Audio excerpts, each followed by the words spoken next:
Hello everyone, welcome back to my YouTube channel. And आज हम इसमें सॉल्व करेंगे क्लास 8 चैप्टर 7 जिसका नाम है कंपेयरिंग क्वांटिटीज़। इसमें हम क्या कर रहे थे, 6 मार्क्स के क्वेश्चन सॉल्व किए हैं। जैसे कि आपको पता है 1 से लेके हमने 11 तक का क्वेश्चंस ऑलरेडी सॉल्व कर चुका है। अगर आपने उसको देखा नहीं है तो प्लेलिस्ट में जाके उसको देख सकते हो। एंड हमने सभी चैप्टर के जितने भी सैम्पल पेपर थे एंड 4 मार्क्स के क्वेश्चन MCQ जितने भी 2 मार्क्स के क्वेश्चन हैं वो सारे का सारा अपलोड है, आप देखिए उसको ताकि आपके एग्जाम में अच्छे मार्क्स आ सके। यानी कि अगर जो ये सारा कर लेगा ना तो 80 आउट ऑफ 80 उससे कहीं नहीं जाता यार, इतना भी टफ पेपर तुम्हारा नहीं बन के आता। आज हम करेंगे क्वेश्चन नंबर 12 से लेकर क्वेश्चन नंबर 22 तक का सॉल्व करेंगे। ईजी होगा। हाँ, और मैं सोच रहा था कि मैं आपको एक ना फार्मूला चार्ट प्रोवाइड करा दूँ। इससे क्या बेनिफिट होगा कि जब आप एग्ज़ाम में जाओगे, यानी कि मान लो कल आपका एग्ज़ाम है, एक दिन पहले क्या करना है, एक दिन पहले क्या 10 मिनट पहले क्या करना है, एग्ज़ाम में जाते हो ना उससे 10 मिनट पहले क्या करना है, सारे फार्मूले को एक बार अच्छे से रिवाइज कर लेना है ताकि रिमेंबर है सारे के सारे फार्मूले, जो कि काफ़ी फ़ायदा होगा आपके एग्ज़ाम पॉइंट ऑफ व्यू से। वो मैं आज या कल में आपको दे दूँगा, ठीक है। उसको अच्छे से एक बार रिवाइज कर लीजिएगा। तो भाई इतना सब कुछ करने के बाद तो चैनल को लाइक एंड सब्सक्राइब ज़रूर कीजिएगा, क्योंकि मोटिवेशंस आपसे ही मिलती है वीडियो बनाने की, ठीक है। तो आज हम करेंगे क्वेश्चन नंबर 12 से लेके 22 तक का। आसान तरीके से करेंगे, समझ में भी आएगा, स्लो स्लो समझाऊंगा, ठीक है। कितने बच्चे का कमेंट आता है थोड़ा सा स्लो, मतलब थोड़ा सा स्लो बोला करिए, तो ठीक है उस पर मैं ध्यान दूंगा। तो चलिए, क्वेश्चन नंबर जो 12 क्या है, यानी कि पूरे पूरे चांस है कि जो आपके ये एग्जाम्पल वाले क्वेश्चंस हैं वो आएंगे।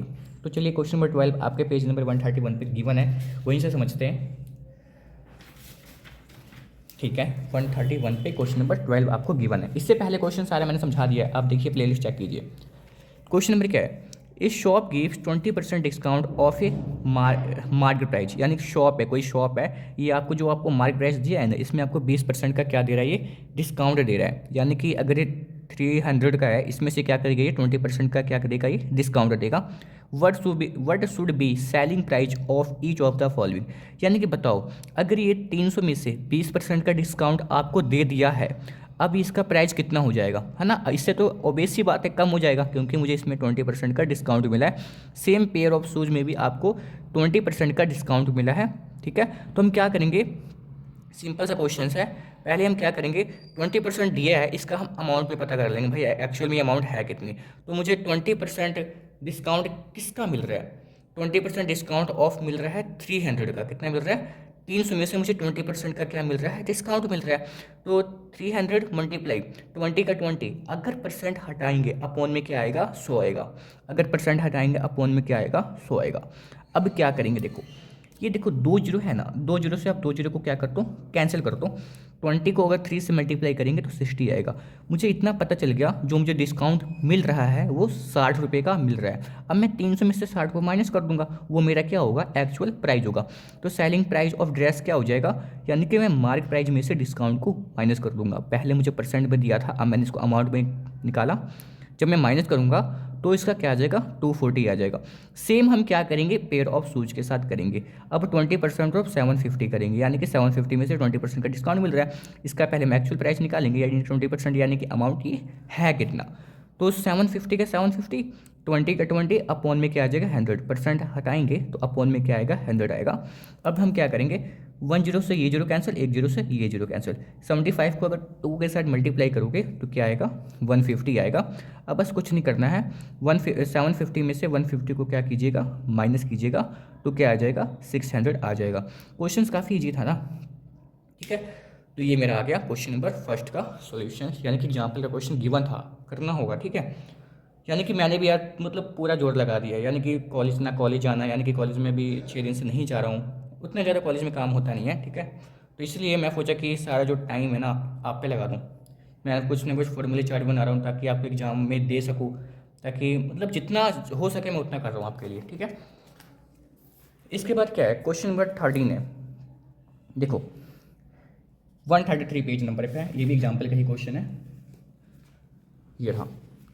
इसमें क्या करेंगे ना, find the buying price of each of the following when 5% sale tax is added to purchase of. अब हम इसमें क्या कर रहे थे, उसमें हमें डिस्काउंट मिल रहा था, इसमें अगर टॉवल लेंगे 120 रुपीज़ का, इसमें 5% टैक्स ऐड होगा। सेम क्वेश्चन करेंगे, 5% ऑफ 120 का निकालेंगे, अब जो अमाउंट आएगा ना उसको एक्चुअल प्राइस में क्या कर देंगे, ऐड ऑन कर देंगे। Same pair of roller skaters at 450 का है, जिसमें से 5% टैक्स इंक्लूड करा के बताओ ये हमें कितने का मिलेगा, ये हमें बताना है। तो बहुत इजी है। देखो पहले मैं क्या करूँगा, 5 का 5 अपॉन में 100 इंटू 120, मैं 5% निकालूंगा 120। एक्चुअल में ये टैक्स लग कितना रहा है, इसका प्राइस कितना है, ये मुझे पहले मैं निकाल लेता हूँ। तो क्या होगा, देखो 5 अपॉन में 100 मल्टीप्लाई 120, यानी कि 10 से 10 कैंसिल हो गया, 5 1 जा 5, 5 2 जा कितना होता है 10, 2 1 जा 2, 2 6 जा हो गया 12, यानी कि 6 रुपये मुझे इसमें क्या लग रहा है, सेल टैक्स लग रहा है। अब मैं 120 में जब 6 को ऐड ऑन कर दूंगा तो क्या हो जाएगा, 126 हो जाएगा। क्या हो जाएगा, 126 हो जाएगा, 6 रुपये आ गया था ना। तो कोस्ट देखो बिल अमाउंट क्या हो जाएगा, cost item plus sale tax को ऐड ऑन कर देंगे, तो 120 में जब 6 को ऐड करोगे तो क्या आ जाएगा, 126 आ जाएगा। Price of pair of roller skates यानी कि 450, सेल टैक्स कितना लग रहा है, 5% लग रहा है। अब कुछ नहीं करना, जब आप 5 अपॉन 100 लगाओ मल्टीप्लाई 450, अगर इसको सॉल्व करोगे क्या आ जाएगा, 22.50 आएगा। ठीक है, आप ऐसे कीजिए, 10 से 10 कैंसिल हो गया, 5 1 जा 5, 5 2 जा कितना होता है 10 होता है। जब 45 को 2 के साथ डिवाइड करोगे तो 22.50 आएगा, यानी कि ये मुझे सेल टैक्स देना पड़ेगा। ठीक है, तो मैं इसमें सिंपली क्या करूँगा, 22.50 को ऐड कर दूंगा तो ये आंसर आ जाएगा। पहले में माइनस कर रहे थे, इसमें प्लस कर रहे थे, क्यों, पहले में हमें डिस्काउंट मिल रहा था, अब हमें टैक्स देना पड़ रहा है, तो इसलिए हम जितना अमाउंट आएगा उसमें अब क्या कर देंगे, उसको मार्केट प्राइस में ऐड ऑन कर देंगे। ठीक है, तो ये क्वेश्चन था question number second. Question number third की ओर मूव करते हैं। क्वेश्चन नंबर थर्ड क्या बोला है यानी कि क्वेश्चन है, a LED TV is available for rupees this include sale tax, यानी कि मुझे एक एलईडी टीवी मिल रहा है 26,880 का, इसमें सेल टैक्स इंक्लूड है। ठीक है, इसने बोल दिया इसमें सेल टैक्स मिला के मुझे जो टीवी का प्राइस बताया हुआ है। If the original cost of TV is, देखो इसने ये भी बता दिया टीवी का ओरिजिनल कॉस्ट कितना है, 24,000 है, तो मुझे बताओ इसमें सेल टैक्स कितना लगा है, मुझे इसमें रेट बताना है, एक्चुअल में इसमें सेल टैक्स लगा कितना है ये मुझे बताना है। मैं अमाउंट तो बता दूंगा भाई, दोनों को माइनस कर दूंगा, मुझे पता लग जाएगा सेल टैक्स इतने का लगा है, पर मुझे परसेंटेज में इसको बताना है, तो वो मुझे बताना पड़ेगा कितना परसेंट का इसमें सेल टैक्स लग रहा है। चलिए देखते हैं क्वेश्चन को। तो cost price of TV sale tax include करके इतने का मिल रहा था, ओरिजिनल प्राइस उसका दिस वन था।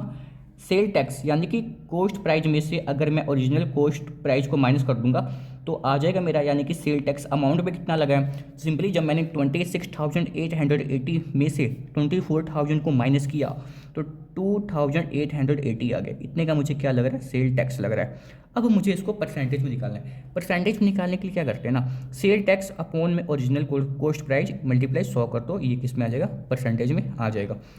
जब यहाँ पे अपने सेल टैक्स को रखा, ओरिजिनल प्राइस तो मेरे 24,000 था ना, मल्टीप्लाई 100, 10 से 10 कैंसिल, 20 से 20 कैंसिल, 24 के टेबल में 288 12 टाइम्स पे आता है, तो कितना आ जाएगा इसका, 12% आ जाएगा, टैक्स आ जाएगा।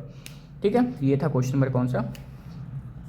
पहले मैंने क्या किया, कुछ नहीं किया, पहले मैंने माइनस किया, मैंने निकाल दिया, मुझे इतना सेल टैक्स प्राइस में लग रहा है, मुझे इसमें परसेंटेज में चेंज करना था, मैंने फॉर्मूला अप्लाई किया, सेल टैक्स अपॉन में original cost price multiply 100, then मैंने सोल्व किया, देन मेरा क्या आ गया, आंसर आ गया।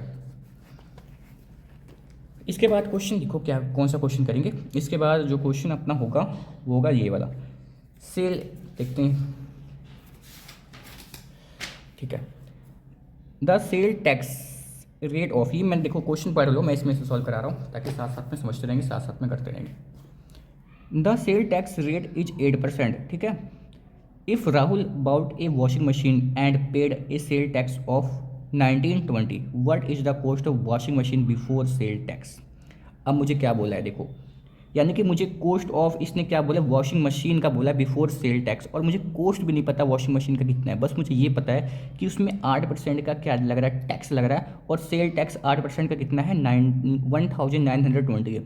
अब मुझे क्या पता करना है भाई, बताओ जो वॉशिंग मशीन का ना प्राइस है कितना है, उस पर 8% का टैक्स लग रहा है। टैक्स तो मुझे पता है 1920 का लग रहा है, तो actual price of washing machine ये है कितना, लिखा है ना, what is the cost of washing machine before sale tax.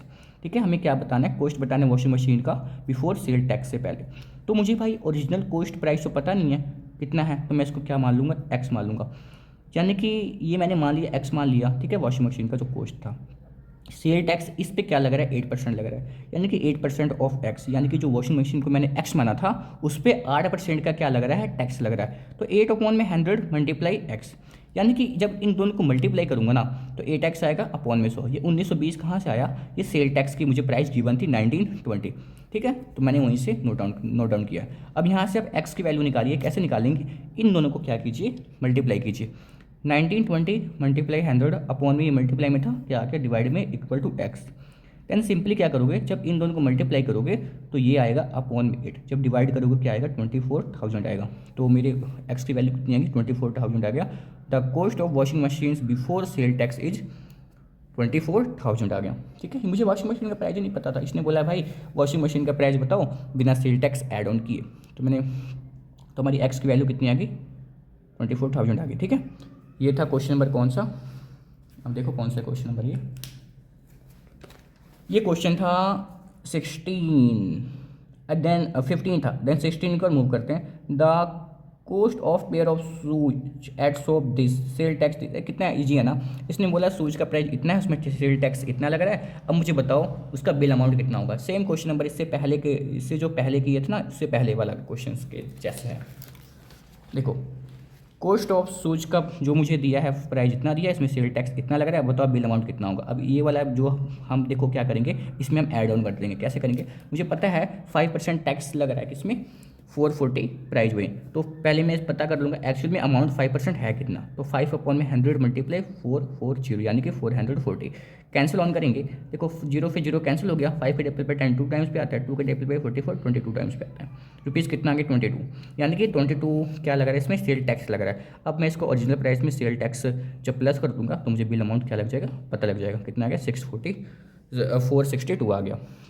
ये मेरा क्या हो गया, अगर सेल टैक्स इंक्लूड कर दूंगा उसमें तो मेरा जो शूज मिलेगा, पेयर ऑफ शूज, तो 462 का मिलेगा। कितना इजी क्वेश्चन था ना ये वाला, अगर ऐसा आ गया तो भाई मज़ा आ जाएगा। इसके बाद क्वेश्चन नंबर 17 क्या है ना, 17 का क्वेश्चन मैंने नोट डाउन किया, हाँ किया नोट डाउन। चलो फिर क्वेश्चन नंबर 17 देखो, इस सम वाला है, चलो सॉल्व करता हूँ इसे। तो देखो इस सम ऑफ 5,000 वाज बोरोड बाय शाम, यानी कि जो शाम था ना, इसने 5,000 रुपये उधार लिए 2 साल के लिए at and interest of 4% compound annually, यानी कि 4% के इंटरेस्ट से। फाइंड द कंपाउंड इंटरेस्ट पता करना है एंड अमाउंट ऑफ शाम पे at the end of 2 years, और 2 साल बाद उसको कितना अमाउंट पे करना पड़ेगा। देखो कंपाउंड इंटरेस्ट जब भी आ गया ना, तो कंपाउंड इंटरेस्ट का फॉर्मूला लॉन रखो, अमाउंट में से सिंपल क्या कर देते हैं, प्रिंसिपल माइनस कर देते हैं। प्रिंसिपल क्या होता है, ये हमारा इनिशियल वाला अमाउंट होता है। तो अमाउंट हमें पता करने के लिए जो फॉर्मूला होता है वो क्या होता है, P1 प्लस में R/100 ऊपर T। ये सारा कुछ हमें गिवन है, प्रिंसिपल भी गिवन है, रेट भी गिवन है, T गिवन है। जब मेरा अमाउंट आ जाएगा ना, जब इसको कैलकुलेट करके अमाउंट मेरा आ जाएगा, सिंपल उसको अमाउंट को यहाँ पुट करना, माइनस प्रिंसिपल को पुट करना, देन दोनों को माइनस करके कंपाउंड इंटरेस्ट मेरा आ जाएगा। ये कंपाउंड इंटरेस्ट निकालने का फॉर्मूला होता है, अमाउंट माइनस प्रिंसिपल। तो मेन मुद्दा जब तक सॉल्व नहीं होगा, जब तक अमाउंट आपको आपकी वैल्यू करेक्ट नहीं आएगी।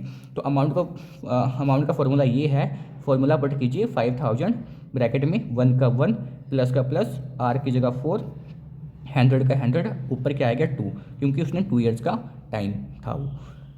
5,000 का 5,000, 1 का 1 प्लस का प्लस, 4 के टेबल पे 4 1 बार पे आता है, और 100 कितने बार में आता है, 25 बार में आता है, ऊपर स्क्वायर का स्क्वायर यानी कि 2 लिखा है। 5,000 देन एलसीएम लेंगे, इसके नीचे 1 होगा, 25 1 25, 25 1 25, 1 1 1, देन मैंने सिंपली क्या किया, इसे क्रॉस मल्टीप्लाई किया है।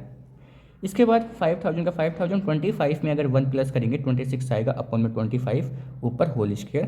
देन सिंपली क्या करो, 5,000 मल्टीप्लाई, ये स्क्वायर था यानी कि 2 बार है, 26 अपॉन में 25 मल्टीप्लाई 26 अपॉन में 25।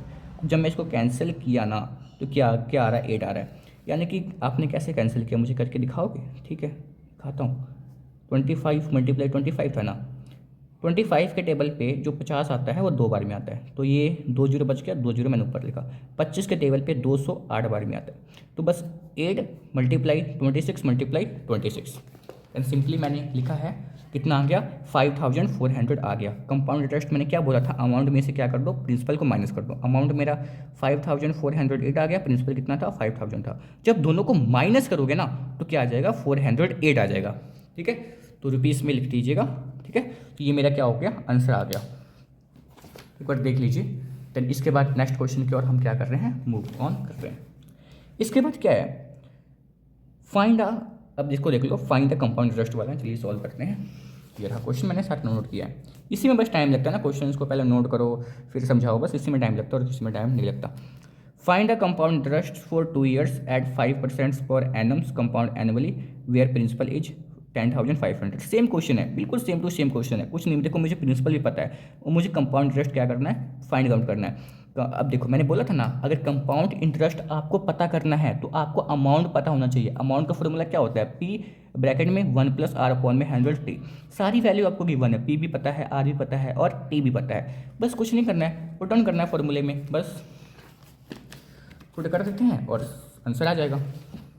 यानी कि कंपाउंड इंटरेस्ट का फॉर्मूला आ गया ना भाई, तो यानी कि मज़ा आ जाएगा सॉल्व करके वहाँ पे, यानी कि मार्क्स नहीं कटने दोगे, मुझे विश्वास है आप पे पूरा। पी का वैल्यू कितना आ गया, 10,500 ब्रैकेट में 1 + 5/100 ऊपर स्क्वायर। 5 के टेबल पे जो 100 आता है 20 बार में आता है, तो 1 में क्या आ गया, 20 आ गया, ऊपर स्क्वायर के स्क्वायर सेम उतारोगे। यहाँ पे क्या ले लोगे, एलसीएम ले लोगे। 20 1 होता है 20, क्रॉस मल्टीप्लाई करोगे, 20 1 होता है 20, 1 1 होता है 1। यानी कि आपको एलसीएम लेना आता है ना भाई, एलसीएम बस क्रॉस मल्टीप्लाई करो, 20 1 20, 20 1 20, 1 1 1। पहले इन दोनों को मल्टीप्लाई करो, फिर इसके साथ, फिर इसके साथ, ऊपर स्क्वायर का स्क्वायर। 10,500 20 + 1 21/20 ऊपर का स्क्वायर। 10,500 मल्टीप्लाई 21/20, यानी कि स्क्वायर है, इसको 2 बार लिखेंगे। 21/20 मल्टीप्लाई 21/20। 1 देखो 1 0 2 0, 2 0 कैंसिल हो गया, 2 0 से क्या बच गया। जब 105 मल्टीप्लाई 21 मल्टीप्लाई 21 करोगे तो ये आपको ये आएगा। जब इन दोनों को डिवाइड करोगे तो ये बनेगा, ठीक है। इसके बाद क्या करेंगे, अमाउंट मुझे पता लग गया। अब मैं सिंपली क्या करूँगा, उसको कंपाउंड इंटरेस्ट का फॉर्मूला क्या होता है, अमाउंट माइनस प्रिंसिपल। अमाउंट में से प्रिंसिपल को माइनस कर दूंगा तो ये आ जाएगा, ये आपका हो गया आंसर। ये एग्जाम्पल का क्वेश्चन था, देखिए एग्जाम्पल का क्वेश्चन था ये वाला। इसके बाद क्या है क्वेश्चन, कौन सा हो गया, ये वाला हो गया। देन 19वां करते हैं। Find the compound interest on 10,000 3 years 20% per annum annual. भाई सेम ही सेम क्वेश्चन है, इसमें भी हमें कंपाउंड, अगर कंपाउंड इंटरेस्ट पता आ गया ना तो सारा कुछ आपको गिवन होगा। बस आपको अमाउंट पता करके प्रिंसिपल में से उसको सिंपली क्या करना है, माइनस करना है। देखो सेम क्वेश्चन, मतलब सेम ही सेम कर रहे हैं, इसमें कोई है ही नहीं। प्रिंसिपल की वैल्यू गिवन है, आर की वैल्यू गिवन है, टी की वैल्यू गिवन है। अमाउंट का फॉर्मूला पुट किया, जिसमें पी की वैल्यू 1000 था कि 10,000 था, 1000 है। 1 + में 20/100, 20 के टेबल पे 100 5 बार में आता है, तो 1/5 आ गया, ऊपर 3, जो मुझे टाइम दिया था 3 years का दिया था। ध्यान देना, यहाँ पे आदत लग जाती है 2 लिखने का। तो 1000 का 1000, यहाँ पे 1 लिखो, 5 मुझे क्या होता है 5। देखो अगर किसी का अपोन में कुछ नहीं है ना, उसके नीचे 1 होता है। जिसके साथ कोई नहीं होता उसके साथ भगवान होते हैं। सिंपली अगर किसी के अपोन में कुछ नहीं है, मान लो मैं 3 लिख दिया, इसके अपोन में कुछ नहीं है तो क्या होगा, 1 होगा, ठीक है। तो 5 1 5, 5 1 5, प्लस का प्लस, 1 1 1। देन क्या होगा, 1000 का 1000, देन 5 + 1 6/5, ऊपर क्यूब आ गया। अब मैं क्या करूँगा, मैंने 1000 लिखा, मल्टीप्लाई, जब 6 को मैं ना 6 × 6 करूँगा तो 216 आएगा। देन 5 × 5 करूँगा तो 125 आएगा। जब मैंने इसको कैंसिल किया ना, देखो जब मैं इसको कैंसिल करूँगा तो 8 बार में कैंसिल हो जाएगा। 20 ऊपर 1000 था, नीचे क्या था 125 था। देखो 5 के टेबल पे 125 कितने बार में आता है, यानी कि 25 बार में आता है। और 5 के टेबल पे जो 1000 आता है तो 200 बार में आता है। 25 के टेबल पे 25 1 बार पे आता है और 200 कितने बार में आता है, 8 बार में आता है। तो क्या बच गया यहाँ पे, 8 बच गया, मल्टीप्लाई 216। दैन मल्टीप्लाई कर दूंगा मैं 8 × 216 के साथ, तो क्या आ जाएगा 1728 आ जाएगा। कंपाउंड इंटरेस्ट का फॉर्मूला क्या होता है, अमाउंट में से प्रिंसिपल को माइनस करते हैं ना, माइनस। तो सिंपली अमाउंट में से प्रिंसिपल को क्या कीजिएगा, माइनस, तो 728 रुपीज़ क्या आ गया, हमारा आंसर आ गया। ये था क्वेश्चन नंबर, ईजी है ना। यानी कि कंपाउंड इंटरेस्ट अभी वाला गेम खेलते हैं, अभी वो गेम चल ही रहा है। 20 क्वेश्चन देखते हैं। The cost of A plot वाला है, इसको देखिए, चलिए सॉल्व करते हैं इसे। The cost of A plot is this, it increases at the rate of this of its previous value after every years, what will the value after 2 years। यानी कि ना बोला है एक प्लॉट का जो प्राइस है 6,40,000 है। अगर वो 5% जो इसका प्राइस है इंक्रीज हो रहा है हर साल, तो 2 साल बाद जो प्लॉट का जो प्राइस है वो कितना हो जाएगा। यानी कि एक साल में 5% इंक्रीज हो रहा है, 2 साल में 10% इंक्रीज होगा। तो मुझे बताओ ये प्लॉट का प्राइस पहले इतना था, अब 2 साल बाद कितना हो जाएगा, ये हमें बताना है। तो अब देखो कोस्ट ऑफ प्लॉट जितना है, रेट कितना लग रहा है इतना, टाइम कितना 2 साल बाद वो कितना इंक्रीज हो जाएगा। अब मेरी बात सुनिए, अगर इंक्रीज का बात होगा ना तो सिंपली अगर cost of plot after 2 years, तो ये फॉर्मूला लगाएंगे P1 प्लस में R/100, ये अमाउंट वाला फॉर्मूला है, बीच में प्लस का साइन आएगा क्योंकि ये इंक्रीज हो रहा है। बस हमें अमाउंट ही पता करना है, ठीक है। यानी कि 2 साल बाद इसका प्राइस कितना हो जाएगा। तो ऊपर 2 आ गया, प्रिंसिपल की वैल्यू गिवन थी, 1 प्लस में 5/100, सारा वैल्यू मुझे गिवन था। 5 के टेबल पे 120 टाइम्स पे आता है, 6,40,000, देन 1 प्लस में 1/20, ऊपर स्केयर का square, then same to same upon में 1 आएगा, 20 1 जा होता है 20, 20 1 जा होता है 20, 1 1 जा होता है 1, ऊपर स्केयर का स्केयर। इतना समझ में आएगा। देन 6,40,000, 6,40,000, इसके बाद 21/20 ऊपर स्केयर। यानी कि अब क्या करेंगे, जब 21 को ना 21 के साथ मल्टीप्लाई करोगे तो 441 आएगा, और 20 को जब 20 के साथ मल्टीप्लाई करोगे तो 400 आएगा। 2 जीरो से 2 जीरो कैंसिल हो गया। अब देखो 4 के टेबल पे 64 16 बार में आता है, ये 2 जीरो बचा था, 2 जीरो मैंने यहाँ पे लिख दिया। जब 1600 को 441 से मल्टीप्लाई करोगे तो ये आ जाएगा प्लॉट का प्राइस, 7,05,600 उसका क्या आ जाएगा, प्राइस आ जाएगा, ठीक है। फॉर्मूला इजी था। अगर देखो इंक्रीज हो रहा है तो बस पी ब्रैकेट में 1 प्लस R/100 करेंगे। अगर डेप्रिसिएशन हो रहा है, अगर बोलेगा डिस्काउंट हो रहा है यानी कम हो रहा है, तो उसमें क्या करेंगे, पी ब्रैकेट में 1 माइनस R/100 करेंगे। अगला क्वेश्चन वही है, ये वाला क्वेश्चन देखेंगे, कौन सा, ये वाला 21 वाला। क्या है, a person purchase a second hand bike, एक पर्सन ने सेकंड हैंड बाइक खरीदा 16,000 में, of its rate depreciation eight 5% per year, और उसका जो रेट है ना हर साल 5% कम हो रहा है। What will be it's value after 2 साल, यानी कि 2 साल बाद उसकी जो वैल्यू हो जाएगी वो कितनी हो जाएगी। यानी कि उसने 16,000 में बाइक खरीदा, यानी कि वो 5% हर साल उसका जो प्राइस हो रहा है कम हो रहा है। मैं तो कह रहा हूँ अभी आप सामान लेके आओ, कल उसको बेचोगे ना, वो मतलब पूरे अमाउंट पे नहीं बिकेगा, कुछ ना कुछ उसका प्राइस आपको कम करके बेचना ही पड़ेगा, ठीक है। अगर आपकी शॉप है फिर तो सही है, मान लो आपकी कोई शॉप है, अच्छी वाली फ़ोन की शॉप है, आपने फ़ोन निकाला, यूज किया, बाद में पैक करके रख दिया, ऐसे तो कर सकते हो, ऐसे तो पर फ़ोन के साथ नहीं कर सकते। वॉशिंग मशीन, अगर मान लो आयरन है आपके पास, आपने आयरन निकाला बॉक्स से अपनी शॉप से, आयरन किया अपने कपड़े, बाद में बॉक्स में पैक करके दुकान में रख दिया, भाई किसको पता लगेगा कि आपने उसको यूज किया ना, दुकान होने का तो फ़ायदा होता है। तो cost of second hand bike कितना है, रेट ऑफ डेप्रिसिएशन यानी कि 5% है, 2 साल बाद कितना हो जाएगा। पहले हम यहाँ पे प्लस लगा रहे थे, अब क्या लगेंगे, माइनस लगाएंगे, क्योंकि डेप्रिसिएशन, अगर इसमें डेप्रिसिएट्स का क्वेश्चन आ जाएगा तो यहाँ पे माइनस लगा देंगे। सिंपली आप वैल्यू को पुट करेंगे, 16,000 1 माइनस 5/100 ऊपर स्केयर, यानी कि 16,000 5 × 5, 5 के टेबल पे 100 कितनी बार में आता है, 20 बार में आता है। तो अब देखो मैंने सिंपली यहाँ पे क्रॉस मल्टीप्लाई किया है, 21 जा होता है 20, 21 जा होता है 20, माइनस का माइनस 1 1 जा होता है 1, ऊपर क्या आ जाएगा, स्केयर आ जाएगा। यानी कि मेरी वीडियो ना आप 2x के स्पीड पे, या कि यानी कि इंक्रीज़ करके मत देखना, मैं ऑलरेडी फास्ट बोलता हूँ, आपको इंक्रीज़ करने की लोड़ ही नहीं है कि थोड़ा सा इंक्रीज़ करके देख लेते हैं, है ना। मैं पहले ही से फास्ट बोलता हूँ, मेरा जो वर्ड रेट स्पीड है ना वो काफ़ी ज़्यादा है, तेज़ है। तो इसके बाद क्या आएगा, 20 में से अगर 1 को माइनस करेंगे तो क्या आएगा, 19 आएगा, अपॉन में 20, देन 16,000 मल्टीप्लाई, जब 19 को 19 के साथ मल्टीप्लाई करेंगे तो 361 आएगा, 20 को 20 के साथ मल्टीप्लाई करेंगे तो 400 आएगा। सिंपली 2 जीरो फिर 2 जीरो कैंसिल, 4 के टेबल पे 16 4 बार पे आता है, 4 एक जीरो बच गया था, 40 मल्टीप्लाई 361, देन जब मल्टीप्लाई करेंगे तो 14,440।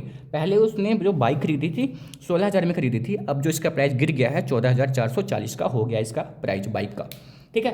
तो लास्ट क्वेश्चन बचा है, उसको देखते हैं। The cost of LED TV was 16,000 during 2018, ठीक है। एक कॉस्ट ऑफ एलईडी टीवी था जो कि उसका कॉस्ट था 16,000 था 2018 में। इन द नेक्स्ट ईयर यानी कि 2019 में उसका प्राइस वाज हिक्ड बाय 5%, उसका जो प्राइस होना बढ़ गया 5%, ठीक है। इन द नेक्स्ट ईयर 2020 में द कॉस्ट वॉज रिड्यूस 4%। अब जो देखो 2020 में इसका क्या हुआ, कॉस्ट हो गया 4% रिड्यूस। अब मुझे बताना है what is the cost of LED TV 2020, यानी कि 2018 से 2019 में ये क्या हो रहा है, इंक्रीज हो रहा है 5% का, और 2019 से 2020 में क्या हो जाएगा, उसमें 4% क्या हो जाएगा, घट जाएगा। तो मुझे बताना है अब 2020 में उसका प्राइस कितना हो जाएगा टीवी का, ठीक है। चलिए सॉल्व करते हैं क्वेश्चंस। यानी कि पहले हम क्या करेंगे, देखो कॉस्ट ऑफ एलईडी टीवी इन 2018 में इतना था 16,000 था, 16,000 था, ठीक है। हाँ, इंक्रीज प्राइस 2019 में वो इंक्रीज हो रहा है 5%, यानी कि एक साल में 5% इंक्रीज हो रहा है, ठीक है। यानी कि इंक्रीज हो रहा है तो क्या करेंगे, अब उसका मुझे अगर इंक्रीज हो रहा है भाई, कितना इंक्रीज हो रहा है, कितना अमाउंट बढ़ रहा है, 16,000 से अगर 5% इंक्रीज हो रहा है तो अब इसका अमाउंट कितना चेंज हो जाएगा, ठीक है। तो अब मैं क्या करूँगा, P1 प्लस में R/100T आएगा, यानी कि इस वाले फॉर्मूले का यूज करूंगा, यहाँ पे प्लस का साइन आएगा, यानी फॉर्मूला पुट वैल्यू पुट करूंगा 16,000 1 प्लस में 5/100, 5 कम 5 के टेबल पे 100 2 20 बार में आता है, देन 16,000। इसके बाद क्या आ जाएगा, 1 प्लस में 1/20, ओके। 16,000 इसके बाद देखो अपॉन में 1 आएगा, 20 1 जा 20, 20 1 जा 20, 1 1 जा 1, 16,000 21 अपॉन में 20। अभी मैं इसका प्राइस निकाल रहा हूँ 2019 में एक्चुअली में इसका प्राइस है कितना, 2018 में तो इतना था, 19 में तो बढ़ गया ना, एक्चुअल में 2019 में उसका प्राइस है कितना वो मैं भी कैलकुलेट कर रहा हूँ। 16,000 मल्टीप्लाई 21 अपॉन में 20, देन सिंपली 10 से 10 कैंसिल, 2 के टेबल पे 16 8 बार में आता है, यानी कि 800 मल्टीप्लाई 21, जो मल्टीप्लाई करेंगे अब उसका प्राइस क्या हो जाएगा, 16,800 हो जाएगा, क्योंकि वो 5% इंक्रीज हो रहा था। अब इसने क्या बोला है, एलईडी टीवी अब 2019 में तो 16,800 है, फिर इसने क्या किया 2020 में 4% इसमें से घट गया, 4% घट गया, अब इसका प्राइस कितना होगा। एक्चुअली मुझे 2020 ही का पता करना था, क्योंकि अगर ये नहीं निकालता मुझे नहीं पता लगता ना। 2020 में क्या हो रहा है, ये 4% रिड्यूस हो गया, तो यानी कि 1 ईयर का गैप है दोनों के बीच में। तो अब मैं क्या करूँगा, कॉस्ट ऑफ एलईडी टीवी इन 2020 में कितना हो रहा है, यानी कि ऊपर क्या आएगा 1 आएगा। अब 1 लिखो चाहे ना लिखो कोई फर्क नहीं पड़ता है। 16,800 1 माइनस 4/100, यानी कि अब 4 आएगा ना, क्योंकि 4% डिक्रीज हो रहा है, तो 4 के टेबल पे जो 100 आता है 25 बारे में आता है। 16,800 1 माइनस 1/25, दैन 16,800 क्या आएगा, यहाँ पे 1 आएगा, 25 1 जा 25, 25 1 जा 25, माइनस का माइनस 1 1 जा 1, यानी क्या होगा, अगर 25 में से 1 को माइनस करेंगे क्या आएगा 24/25, then simply this 1 multiply this 1।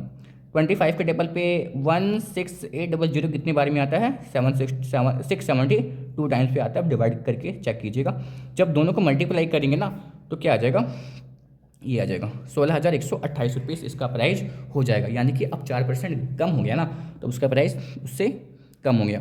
तो ये था क्वेश्चन नंबर, देखो 6 मार्क्स का क्वेश्चन आपका सारा का सारा सॉल्व हो गया। अब इसमें कोई शिकायत वाली बात नहीं है। चैप्टर 7 के जितने भी 22 क्वेश्चन थे सारे के सारे सॉल्व हो गए। अच्छे से रिवाइज कीजिएगा और अच्छे नंबर लेके आइएगा, 80 आउट ऑफ 80। अगर 10 बच्चों को भी आ रहे हैं ना, मेरा दिल अच्छे से खुश हो जाएगा, ठीक है। सो मिलते हैं इसके नेक्स्ट वीडियो में। इसके लिए कुछ ना कुछ क्वेश्चन पेंडिंग है, 5 क्वेश्चन ही मैंने सॉल्व कराया था, आगे के सॉल्व कराने बाकी हैं, आज ही आ जाएगा, तो ठीक है, आज शाम तक आ जाएगा, आपकी वीडियो मिल जाएगी। सो मिलते हैं इसके नेक्स्ट वीडियो में। So thank you for watching my video, thank you.